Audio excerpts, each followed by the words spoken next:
Olá pessoal, aqui é o professor Juliano Domingues e nós vamos retomar nossas aulas. E essa aula especificamente nós vamos falar sobre um panorama das teorias da administração.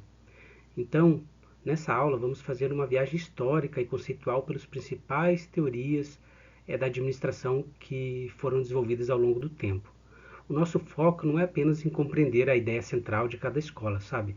A gente também, eu quero que você buscar uma reflexão sobre como elas se conectam com a gestão pública, que é o curso de vocês, bacharel em administração pública, e especialmente para quem está iniciando o curso, né? Então é bom a gente ter uma noção geral de como a administração se situa como ciência. Então, para vocês que estão iniciando o curso, essa aula é muito importante, embora não seja abordada no livro. Isso é uma coisa importante para destacar para vocês, que eu vou fornecer um material adicional que vai ser postado junto com essa aula no Moodle, que é um artigo do professor Saraiva, que é um amigo nosso que vem aqui na UEM de vez em quando ministrar algumas aulas inaugurais. Ele é bastante amigo da professora Elisa, que é também professora do nosso curso de administração aqui na UEM. Bom, então vamos em frente. Bom, então o objetivo dessa aula é oferecer uma visão panorâmica é, das, é, das principais correntes da administração e como elas contribuíram para a administração como um todo.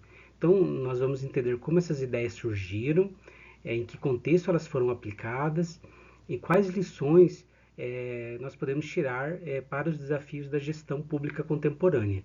Então, é uma reflexão geral, assim, obviamente a gente não vai entrar a fundo nos detalhes de cada teoria, a ideia dessa aula é ter uma visão geral.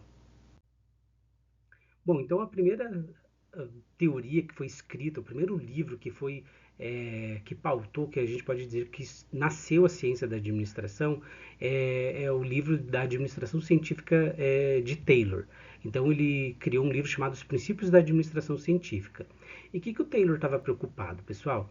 Ele estava preocupado com a produtividade nas fábricas. Então esse era o contexto que surge. Ele não era administrador, obviamente, porque não existia administração, ele era da engenharia, mas ele estava muito preocupado com a produtividade nas fábricas. Então ele queria racionalizar o trabalho e evitar desperdícios. Essa era a grande preocupação dele, que não tivesse nenhum desperdício no trabalho no dia a dia.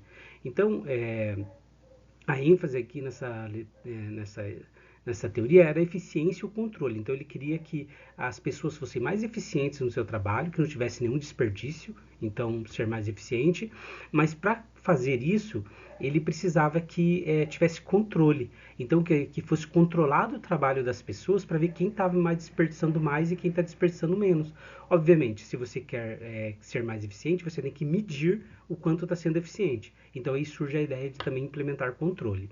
Então, os princípios básicos da teoria da administração científica de Taylor incluía estudos de tempos e movimentos, separação entre planejamento e execução, é, remuneração por desempenho, então fazendo um incentivo salarial para quem fosse mais eficiente, e a supervisão funcional. Então tinha que ter um supervisor para avaliar se o trabalho estava sendo feito de maneira eficiente. Então essa é a ideia de controle. Então, qual que é a. Bom, então também tinha uma visão mecanicista no trabalho. Então, o Taylor acreditava que tudo no trabalho poderia ser milimetricamente calculado, ele era da engenharia. Então, você poderia colocar uma engenharia de trabalho, colocando as pessoas dentro de uma máquina e essas pessoas trabalhando, atuando como robôs, assim. Então, numa perfeita engrenagem, que em todo mundo seria eficiente, o tempo seria mais eficiente e não teria nenhum desperdício. Essa era a lógica da teoria dele. Embora a gente possa ter muitas críticas sobre isso, isso foi importante no seu contexto histórico, porque as fábricas eram muito desorganizadas. Por exemplo, cada máquina tinha sua peça específica e sua chave específica. Imagina como isso atrasa o trabalho. E se você tivesse todas as máquinas padronizadas da mesma forma, que organiza do mesmo jeito, com o funcionário aprendendo de maneira mais rápida, porque cada máquina que ele aprende ele vai repetir de maneira igual nas outras, não tem que ter um aprendizado para cada máquina diferente. Então isso de certa forma aumentou a eficiência da administração. Agora vamos contextualizar para a administração pública, para a gestão pública, considerando que vocês serão futuros administradores públicos. Então, na gestão pública, essa lógica da teoria de Taylor inspirou a criação de rotinas administrativas, padronização de processos e a busca por maior eficiência na prestação de serviços. Pensem, por exemplo, em um posto de saúde, ter um procedimento padronizado para triagem dos pacientes pode agilizar o atendimento. Então você tem um protocolo ali, uma triagem padronizada, que faz sempre igual. Esse procedimento ajuda bastante a atender os clientes. Mas, obviamente, a gente não pode abrir mão das críticas, tá, pessoal? Então, aqui a gente tinha uma visão bem reducionista das pessoas e uma alienação do trabalhador. Você não pensava no trabalhador. Você estava pensando especificamente que o trabalho poderia ser executado, por exemplo, por um robô. E ele poderia, só que as pessoas não são robôs. Então tinha um problema. Vamos pensar isso no órgão público, né? Se você faz um padrão de triagem padronizado que vai atender todo mundo da mesma maneira, e não desconsidera o humano que está por trás ali, você pode desconsiderar alguma especificidade de cada usuário. Você pode estar pensando ali no paciente que está no hospital e você olha só para um contexto padrão, sem olhar para a cara da pessoa, sem olhar para o contexto da pessoa, é uma visão mecanicista. Sabe? Então a gente tem algumas críticas que em alguns lugares o pessoal no SUS atende todas as pessoas como se fosse gado, atendendo da mesma maneira, sem olhar a especificidade de cada pessoa. E a gente vai ver que é importante o padrão, é importante a padronização, então no posto de saúde essa triagem, mas a gente tem que considerar algumas outras coisas, que a gente vai ver mais à frente, à medida que a teoria da administração foi avançando.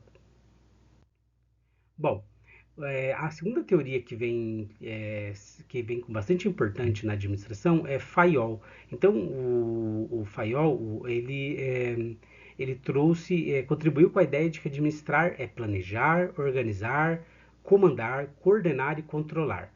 Então ele estabelece princípios básicos do que é uma administração. Então tem esses princípios básicos e ele é dividido em fases. Então, enquanto o Taylor só estava preocupado no planejamento e execução, fala, não, a gente tem que planejar, que é pensar o que vai ser feito, organizar, que é alocar os recursos da maneira mais adequada, comandar, colocar um supervisor para ditar as ordens e a maneira como as coisas devem ser feitas, coordenar, alocar todos os setores para que eles façam das maneiras adequadas e todas as pessoas para que elas trabalhem de maneira síntona e adequada, e o controle, que é aquilo que a gente já falou em Taylor, que era importante controlar para verificar se você está sendo eficiente.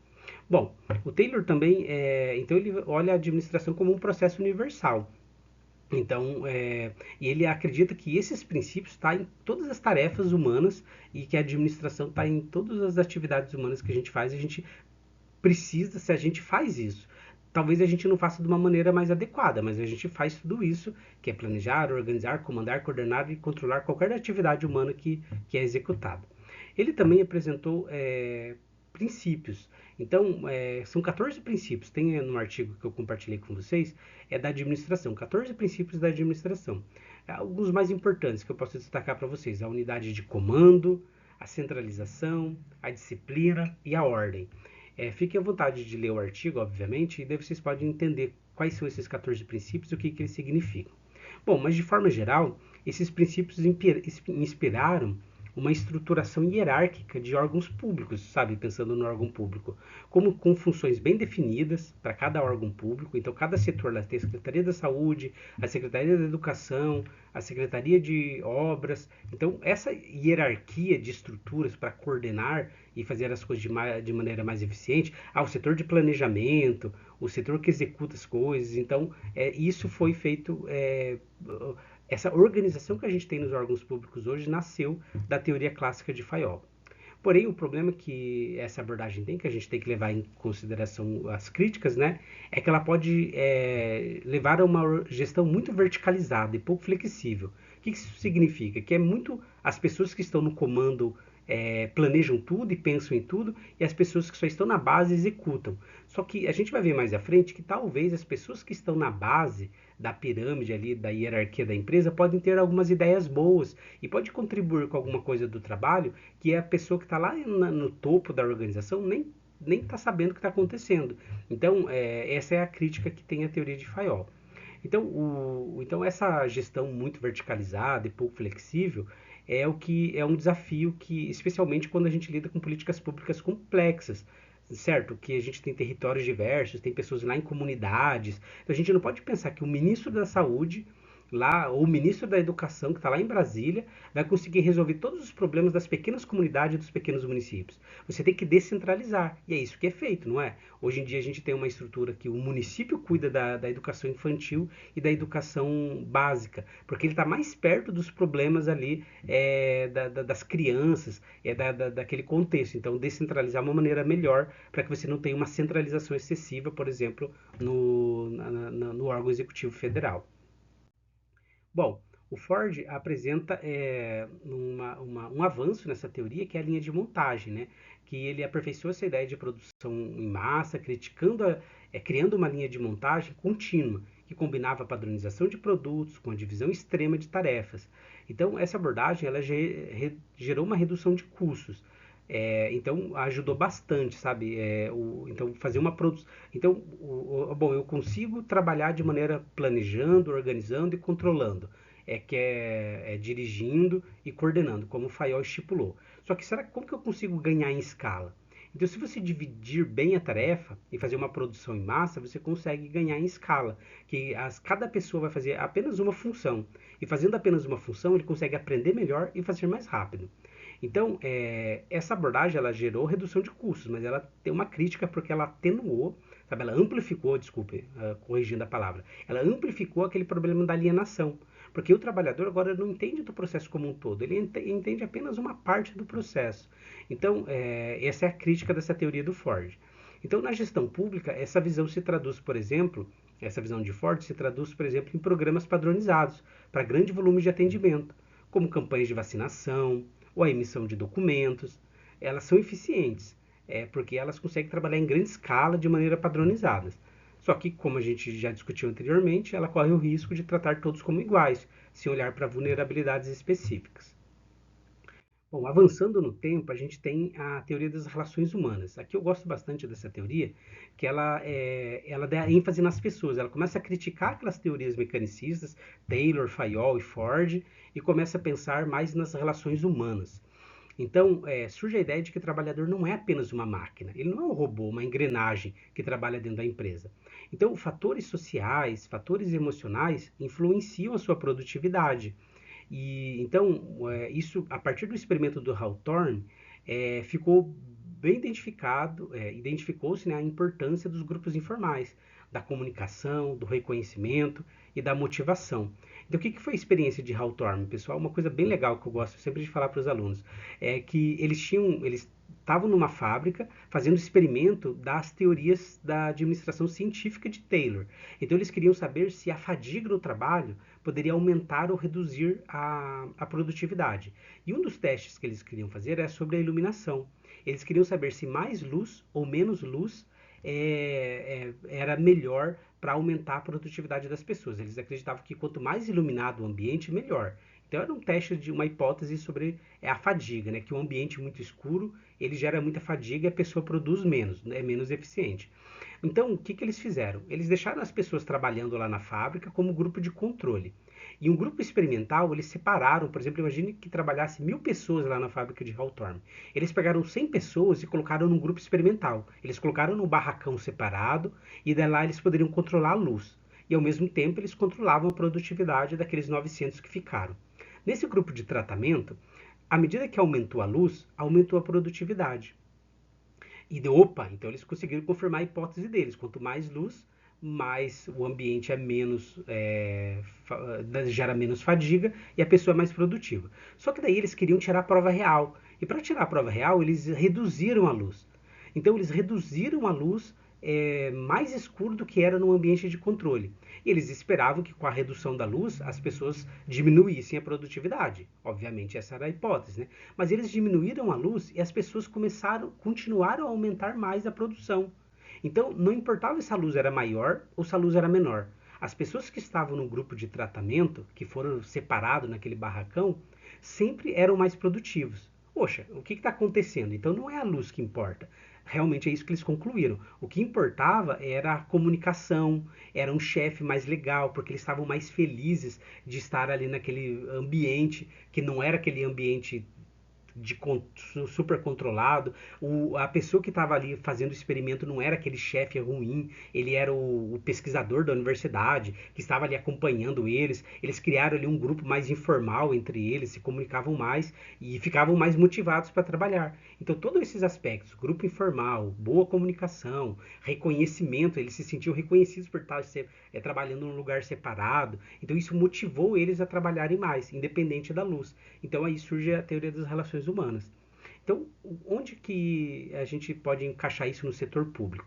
Que lições importantes que a gente tem? Bom, servidores desmotivados, sem espaço de escuta e reconhecimento desses servidores, provavelmente eles vão prestar um atendimento pior, um atendimento de menor qualidade para o cidadão. Então, eles vão fazer pior os seus serviços.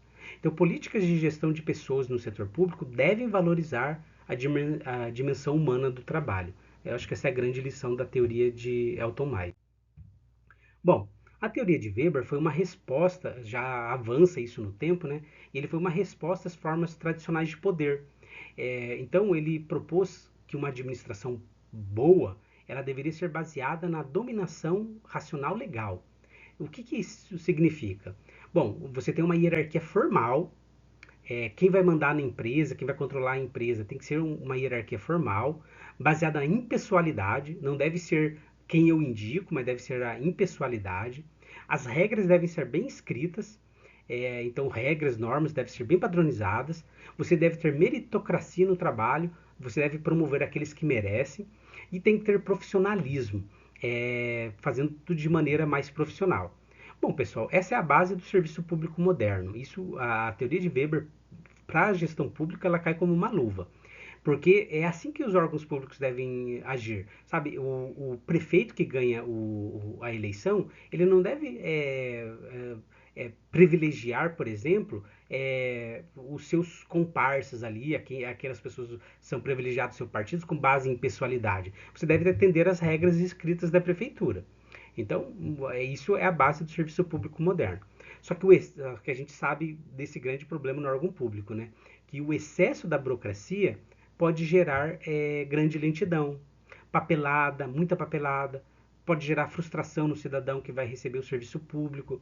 Então, o desafio atual é combinar a legalidade, então a gente tem que fazer aquilo que está de acordo com as leis, mas com agilidade. Então, esse é o grande desafio do administrador moderno, administrador público moderno, e é um desafio para vocês. Como que eu consigo fazer as coisas dentro da lei, mas mais rápido? Por exemplo, a lei de licitação, ela, ela, ela é muito boa em relação à legalidade. Conseguiram criar vários mecanismos para que as pessoas não burlem a lei. Então, porque tem muita gente burlando a lei de licitação, de compras, né, no órgão público. Então, você consegue ter mais legalidade. Então, as leis melhoram. Só que como que a gente pode fazer isso sendo mais ágil? Porque o grande problema da compra pública é que demora.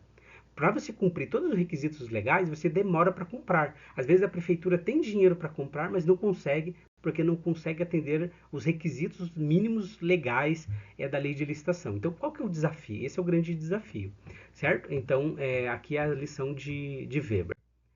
Bom, aí a gente tem depois a teoria de sistemas. Então aqui, nessa teoria que já está mais, a gente já está aqui mais ou menos em 1950, 1960, avançando na teoria, porque começou lá em 1900 com o Taylor. Aqui a gente está mais ou menos em 1960, então a organização passa a ser vista como um sistema aberto, que interage com o ambiente. A gente não pode olhar a organização só como uma coisa fechada, uma estrutura fechada. Então, os elementos básicos de um sistema organizacional são as entradas, que são os insumos, os processos e as saídas, que são os produtos e serviços que são gerados. E a retroalimentação, que é o feedback, né, que volta as informações do ambiente. Então, isso é fundamental para a gestão pública, que depende de múltiplos atores. Então, a organização pública, a prefeitura, por exemplo, ela não é uma empresa fechada, um organismo fechado. Então, ela depende do governo federal, do governo estadual, depende da sociedade civil, depende das empresas, depende da comunidade. Então, políticas públicas efetivas, elas consideram essas inter-relações entre todos os atores que ajudam uma política pública a ser executada. Então, precisa trabalhar todos esses atores de forma integrada, rompendo uma lógica, né, de caixinha isolada, cada um no seu quadrado. Então a gente precisa pensar a organização pública como um sistema aberto que interage com todos os outros, e é nesse feedback entre vários sistemas é que a prefeitura pode fazer o seu trabalho de uma maneira mais efetiva. Bom, aqui no nosso, já indo para o final, a gente tem a teoria contingencial. A teoria contingencial já é mais contemporânea, ali da década de 80, e ela vai falar que a ideia central dessa teoria é: não existe uma forma única de administrar. Tudo depende do contexto. Então a teoria contingencial defende que a eficácia organizacional está condicionada à adequação entre o ambiente, a tecnologia, a estrutura e as pessoas. Então você precisa integrar ambiente, tecnologia, estrutura e as pessoas que estão ali. Em uma grande cidade, pensando no contexto público, a gestão do trânsito ela exige uma integração de tecnologia e articulação entre vários setores. Já em um município pequeno,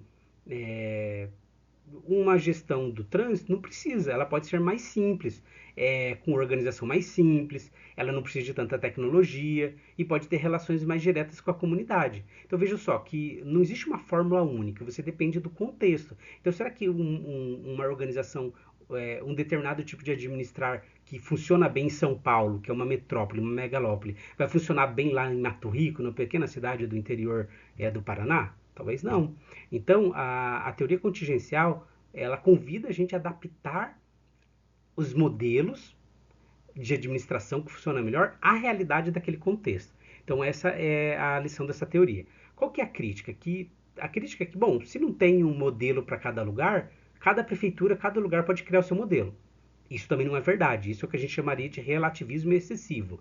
Não quer dizer que cada município, cada órgão público vai ter o seu modelo. Não. A gente tem bons modelos que são testados, mas um pode ser mais adequado para um lugar, outro mais adequado para o outro. Mas não quer dizer que não existe nenhum modelo que cada um pode ser criado o seu. A gente tem bons exemplos para aprender. Bom, por fim, a gente tem as teorias econômicas. É que daí elas não nascem na administração, elas nascem na economia, mas elas ajudam também a entender as organizações. Então, as teorias econômicas, como a teoria da firma, a teoria dos custos de transação, elas veem a organização como um conjunto de contratos e transações. A teoria da firma, que foi feita por Coase, e a teoria dos custos de transação, que foi criada por Williamson, ajudam a entender por que certas atividades são feitas dentro de uma determinada organização e não via mercado, que é comprando, contratando. Então, isso influenciou a formação de parcerias entre os governos e o setor privado. Por exemplo, contratos de gestão, aquelas PPPs que são as parcerias públicos-privadas, as ONGs, as OCIPs, que ajudam a prefeitura, um determinado órgão público a implementar melhor uma política pública, vem dessa lógica dessas teorias das economias. O que compensa mais? A prefeitura fazer ou contratar uma ONG para fazer? Quem consegue melhor? Vamos pensar que a gente tem que fazer uma determinada política pública numa pequena comunidade indígena. É melhor a prefeitura contratar um funcionário concursado e mandar esse concursado para lá? Ou será que eu posso contratar uma ONG que nasce já daquela região, que conhece a realidade indígena? Os próprios índios poderiam trabalhar, os indígenas, melhor dizendo, da comunidade indígena poderiam trabalhar nessa ONG e executar melhor as políticas para eles. Então, essa é a grande dúvida que vem com as teorias da economia. O que é melhor? Eu mesmo contrato um funcionário público para fazer, ou eu terceirizo? Então, vem dentro dessa discussão. Bom, então a lógica aqui é reduzir custos e aumentar a eficiência. Se for mais eficiente contratar uma ONG, terceirizar, ou até a ideia mesmo de privatizar. Se for mais eficiente privatizar do que eu mesmo fazer, então eu faço isso. Se agora é melhor eu fazer, então eu sou mais eficiente eu fazendo, então não faz a terceirização, não faz a privatização. Bom, pessoal, mas também há riscos aqui, tá? Quando tudo é visto como contrato, perde-se de vista o princípio do interesse público. E aí isso é uma coisa importante. Por exemplo, será que o órgão, numa privatização, a empresa privada vai atender melhor o interesse público? Ela não vai pensar no lucro dela primeiro? Então, se você não consegue amarrar bem isso num contrato, a população pode perder. E para a gente encerrar nossa aula, pessoal, o que a gente aprendeu aqui? Que nenhuma teoria explica tudo. Cada uma trouxe contribuições importantes, mas também limites. Então, na gestão pública, precisamos de um senso crítico para saber quando aplicar melhor cada abordagem. Sempre lembrando que o nosso objetivo é servir a sociedade com eficiência, justiça e contexto, ok? Então, pessoal, essa é a nossa aula sobre teorias da administração. Em breve eu posto a aula que vai continuar no nosso capítulo do livro. Muito obrigado, pessoal!